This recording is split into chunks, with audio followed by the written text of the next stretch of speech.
শুরুতেই জানিয়ে দেব, ইউক্রেনে আরও এলাকা দখলে নিল রাশিয়া, 25 ইউক্রেনীয় ড্রোন ধ্বংস। জানিয়ে দেব, যুদ্ধবিরতির আলোচনা থেকে এবার সরে দাঁড়ালো হামাস।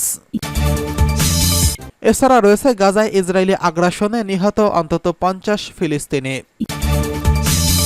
সর্বশেষ জানিয়ে দেব, ইহুদিবাদী নেতাদের অবস্থান নচ্ছিদের চেয়েও খারাপ, ইরানের বিরুদ্ধে ইসরায়েলের হুমকি আত্মহত্যার শামিল। এবার ইউক্রেনে আরও এলাকা দখলে নিল রাশিয়া, 25 ইউক্রেনীয় ড্রোন ধ্বংস। ইউক্রেনে রাশিয়ার জয়রথ চলছেই। পূর্ব ইউরোপের এই দেশটিতে আরও এলাকা দখলে নিয়েছে রুশ সামরিক বাহিনী। অন্যদিকে একদিনে ইউক্রেনের 25টি ড্রোন ধ্বংস করেছে রাশিয়া। পৃথক এক প্রতিবেদনে এই তথ্য জানিয়েছে বার্তা সংস্থা রয়টার্স ও এএফপি। রয়টার্স বলেছে, রাশিয়ার সামরিক বাহিনী ইউক্রেনের পূর্বাঞ্চলীয় দোনেস্ক অঞ্চলে উরোজাইন গ্রামের নিয়ন্ত্রণ নিয়েছে বলে রাশিয়ার প্রতিরক্ষা মন্ত্রণালয় রবিবার জানিয়েছেন। আর এই তথ্য নিশ্চিত হলে চলতি বছরের ফেব্রুয়ারিতে কৌশলগত শহর আবদিপকা দখল করার পর রুশ বাহিনীর ধারাবাহিক সাফল্যের মধ্যে এটি হবে সর্বশেষ সাফল্য। ইউক্রেনীয় ব্লগাররা বলেছেন, কিয়েভের বাহিনী রাশিয়ার দখলে থাকা শহর দোনেস্কের দক্ষিণ পশ্চিমের গ্রামে নিয়ন্ত্রণ নিয়েছে। অবশ্য ইউক্রেনের সেনাবাহিনী জানিয়েছে ওই এলাকায় এখন লড়াই চলছে। রাশিয়ার প্রতিরক্ষা মন্ত্রণালয় টেলিগ্রামে বলেছেন, সফল কর্মকাণ্ডের ফলস্বরূপ পূর্বাঞ্চলীয় বাহিনী দোনেস্কের অঞ্চলে উরোজাইন এলাকা নিয়ন্ত্রণে নিয়েছে। তারা সেখানে অপসারণ ও নিষ্ক্রিয়কারী অভিযান চালাচ্ছে।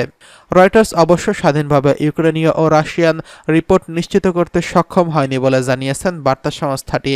ওই গ্রামটি 2022 সালে ফেব্রুয়ারিতে রাশিয়ার নিয়ন্ত্রণে আসে, কিন্তু ইউক্রেন 2023 সালে জুলাইয়ের মোকলি এবং ইয়ালি নদীর কাছে পুনরায় বসতি দখল করে নেয়। এর আগে এক সকালে প্রতিবেদনে ইউক্রেনীয় সশস্ত্র বাহিনী জেনারেল স্টাফ বলেছেন, উরোজাইন এবং এর আশপাশের অন্যান্য এলাকায় 18টি হামলা চালিয়েছে রাশিয়া। অবশ্য একই দিনে শেষ বিকেলের প্রতিবেদনে ওই গ্রামের কথা উল্লেখ করা হয়নি। পরে ডিপ টেস্ট নামে জনপ্রিয় একটি ইউক্রেনীয় সামরিক ব্লগার রবিবার উরোজাইনের পতনের খবর জানায়। তারা বলেছিল, রাশিয়ান বাহিনী গ্রামের দক্ষিণে ব্যাপক আক্রমণ চালিয়েছে। এই ক্ষতিটি প্রতিরক্ষার বিপর্যয় হিসেবে বর্ণনা করে এর পেছনের কারণ তদন্ত করতে হবে বলে উল্লেখ করেছেন তারা। এদিকে ইউক্রেনের 25টি ড্রোন ধ্বংস করেছে রাশিয়া। মস্কোর প্রতিরক্ষা মন্ত্রণালয় সোমবার জানিয়েছেন, রাশিয়া দেশের পশ্চিমে এবং ক্রিমিয়ায় রাতারাতি 22টি ইউক্রেনীয় ড্রোন ভূপাতিত করেছে। রুশ এই মন্ত্রণালয় এক টেলিগ্রাম পোস্টে বলেছেন, গতরাতে ডিউটিতে থাকা এয়ার ডিফেন্স সিস্টেম 22টি ইউএভি ধ্বংস করেছে। এর মধ্যে 15টি ড্রোন রাশিয়ার সীমান্ত অঞ্চল বারায়নস্কে, 6টি ক্রিমিয়ার উপর এবং একটি লিপেটস্কের উপর ধ্বংস করা হয়। এদিকে যুদ্ধবিরতির আলোচনা থেকে সরে যাচ্ছে হামাস। দখলদার ইসরায়েলের সঙ্গে চলমান যুদ্ধবিরতির আলোচনা থেকে সরে যাওয়ার সিদ্ধান্ত নিয়েছে হামাস। গোষ্ঠীটির এক নেতা জানিয়েছেন, ইসরায়েলিদের গণহত্যা এবং আলোচনার ক্ষেত্রে তাদের বিরূপ আচরণের কারণে এমন সিদ্ধান্ত নিয়েছেন তারা। হামাসের এই জ্যেষ্ঠ নেতা আরও বলেন, তাদের প্রধান নেতা ইসমাইল হানিয়া আন্তর্জাতিক মধ্যস্থকারীদের বলেছেন, দখলদাররা আলোচনায় সিরিয়াস নয়। তারা বাধা ও গড়িমসির নীতি অবলম্বন করেছে এবং আমাদের নিরস্ত্র বেসামরিক মানুষদের গণহত্যা অব্যাহত রেখেছে। এই কারণেই আমরা আলোচনা স্থগিত করে দেওয়ার সিদ্ধান্ত নিয়েছি। গতকাল গাজায় নিরাপদ অঞ্চল হিসেবে ঘোষণা দেওয়ায় আল মাওয়াসি এলাকায় প্রাণঘাতী বিমান হামলা চালায় ইসরায়েলি বাহিনী। ইসরায়েলের এই হামলায় সেখানে 90 জনেরও বেশি ফিলিস্তিনি নিহত হয়েছেন। এই হামলাকে গণহত্যা হিসেবে অভিহিত করেছে হামাস। তারা বলছে, সাধারণ মানুষের উপর বর্বর হামলা চালিয়েছে তারা। ইসরায়েলি এক কর্মকর্তা বলেছেন, হামাসের সামরিক শাখার প্রধান মোহাম্মদ দেইফকে লক্ষ্য করে আল মাওয়াসির এক উন্মুক্ত এলাকায় হামলা করা হয়েছে। ওই এলাকায় কেবল হামাসের সদস্যরাই ছিলেন, সেখানে কোনো বেসামরিক লোকজন ছিলেন না। খান ইউনুসে হামাসের কমান্ডার রাফা সালমাকেও এই এলাকার হামলার লক্ষ্যবস্তু করা হয়েছিল। গোয়েন্দা তথ্যের ভিত্তিতে সেখানে হামলা চালানো হয়েছে বলে দাবি করেছেন ওই কর্মকর্তা। তবে নেতাদের লক্ষ্যবস্তু করায় ইসরায়েলি দাবিকে মিথ্যা বলে অভিহিত করেছে হামাস। এক বিবৃতিতে ফিলিস্তিনের স্বাধীনতাকামী এই গোষ্ঠীটি বলেছে, ফিলিস্তিনে তাদের লক্ষ্যবস্তু করার জন্য ইসরায়েলের দাবি এটি প্রথম নয়। অতীতে তাদের এমন দাবি অসংখ্যবার মিথ্যা প্রমাণিত হয়েছে। হামাসের পক্ষ থেকে পরবর্তীতে জানানো হয়েছে, মোহাম্মদ দেইফ ভালো আছেন, তিনি সবকিছু পর্যবেক্ষণ করছেন। আল মাওয়াসিতে হামলার পর যুদ্ধবিরতির আলোচনা থেকে সরে যাওয়ার সিদ্ধান্ত নিয়েছে স্বাধীনতাকামী এই সশস্ত্র গোষ্ঠীটি। এদিকে গাজায় ইসরায়েলি আগ্রাসনে নিহত আরও ৫০ ফিলিস্তিনি। ফিলিস্তিনের অবরুদ্ধ গাজা উপত্যকার ভূখণ্ডে ইসরায়েলি বর্বর হামলায় আরও অর্ধশতাধিক ফিলিস্তিনি নিহত হয়েছেন। এতে করে উপত্যকাটিতে নিহতের মোট সংখ্যা ছাড়িয়ে গেছে ৩৮,৩০০। এছাড়া গত বছরের অক্টোবর থেকে চলা এই হামলায় আহত হয়েছেন ৮৮,০০০-এরও বেশি ফিলিস্তিনি। এক প্রতিবেদনে এই তথ্য জানিয়েছে বার্তা সংস্থা আনাদোলো। প্রতিবেদনে বলা হয়েছে, গাজা উপত্যকায় ইসরায়েলের চলমান হামলায় আরও ৫০ ফিলিস্তিনি নিহত হয়েছেন। এতে করে গত বছরের অক্টোবর থেকে এই পর্যন্ত মোট মৃতের সংখ্যা বেড়ে ৩৮,৩৪৫ জনে পৌঁছেছে বলে বৃহস্পতিবার অবরুদ্ধ এই ভূখণ্ডের স্বাস্থ্য মন্ত্রণালয় জানিয়েছে। মন্ত্রণালয় এক বিবৃতিতে জানিয়েছে, নিরলস এই হামলায় আরও অন্তত ৮৮,২৯৫ জন ব্যক্তি আহত হয়েছেন।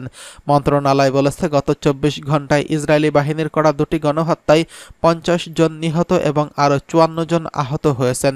অনেক মানুষ এখন ধ্বংসস্তূপের নিচে এবং রাস্তায় আটকা পড়ে আছেন, কারণ উদ্ধারকারীরা তাদের কাছে পৌঁছতে পারছেন না।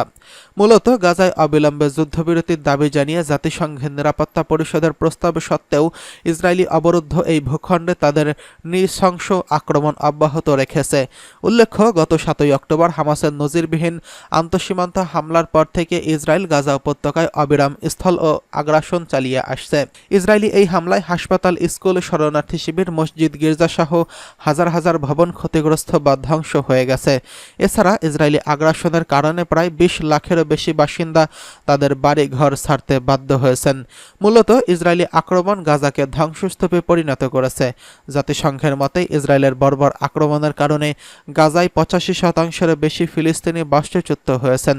আর খাদ্য, বিশুদ্ধ পানি ও ঔষধের তীব্র সংকটের মধ্যে গাজায় সকলেই এখন খাদ্য নিরাপত্তাহীনতার মধ্যে রয়েছেন। ইহুদিবাদী নেতাদের অবস্থা নচ্ছিদের চেয়েও খারাপ। ইরানের বিরুদ্ধে ইসরায়েলের হুমকি আত্মহত্যার শামিল। মিশরের একজন বিশিষ্ট লেখক ও রাজনৈতিক বিশ্লেষক হাসান বাদি বলেছেন, ইরানের বিরুদ্ধে ইহুদিবাদীদের হুমকির অর্থ হল ইহুদিবাদী কর্মকর্তারা আত্মহত্যার কথা ভাবছে এবং অনুভব করছে যে তারা তাদের পতনের কাছাকাছি রয়েছেন। ইরানের বিরুদ্ধে ইহুদিবাদী শাসক গোষ্ঠীর হুমকির সঠিক বিশ্লেষণ অত্যন্ত গুরুত্বপূর্ণ একটি বিষয়। পার্স টুডের মতে, এই বিষয়ে হাসান বাদি ইসরায়েলের সাবেক যুদ্ধমন্ত্রীর মন্তব্যের প্রতিক্রিয়া জানিয়েছেন। তিনি বলেছেন, ইহুদিবাদী ইসরায়েলের সাবেক মুখ্যমন্ত্রী, যুদ্ধমন্ত্রী ইরানের বিরুদ্ধে যে প্রতিক্রিয়া দেখিয়েছেন তা থেকে মনে হয় ইহুদিবাদীরা গভীর সংকটে রয়েছে এবং আমেরিকা সহ ন্যাটোর সমর্থন সত্ত্বেও তারা পতনের দ্বারপ্রান্তে পৌঁছে গেছেন। লিবারম্যান সম্প্রতি ইরানের উপর পারমাণবিক হামলার হুমকি দিয়েছে। ইরানের বিরুদ্ধে লিবারম্যান ঐতিহাসিক বক্তব্যের অর্থ হল, তেল আবিব ইরানকে ভয় পায় না। সেই সঙ্গে ইসরায়েলের অভ্যন্তরে ইরানের ক্ষেপণাস্ত্র হামলার পর থেকে প্রতিরোধ শক্তির ধারাবাহিক বিজয় নিয়ে তারা গভীরভাবে চিন্তিত। তিনি বলেন, এই ক্ষেপণাস্ত্র হামলায় ইহুদিবাদী শত্রুর ২টি বিমান ঘাঁটি ধ্বংস হয়ে যাওয়ার ঘটনায় তেল আবিবকে একটি কঠিন শিক্ষা দেওয়া হয়েছে। শিক্ষাটি হলো, ইরান কিংবা প্রতিরোধ শক্তির আগুন নিয়ে খেলা করো না। ইহুদিবাদী ইসরায়েল এমন সময় ইরানকে হুমকি দিচ্ছে যখন ওই সরকার মিডিয়াগুলো ইসরায়েলের সেনাবাহিনীতে জনবলের অভাব এবং তাদের সেনাদের মন মানসিকতার সমস্যার কথা স্বীকার করেছে।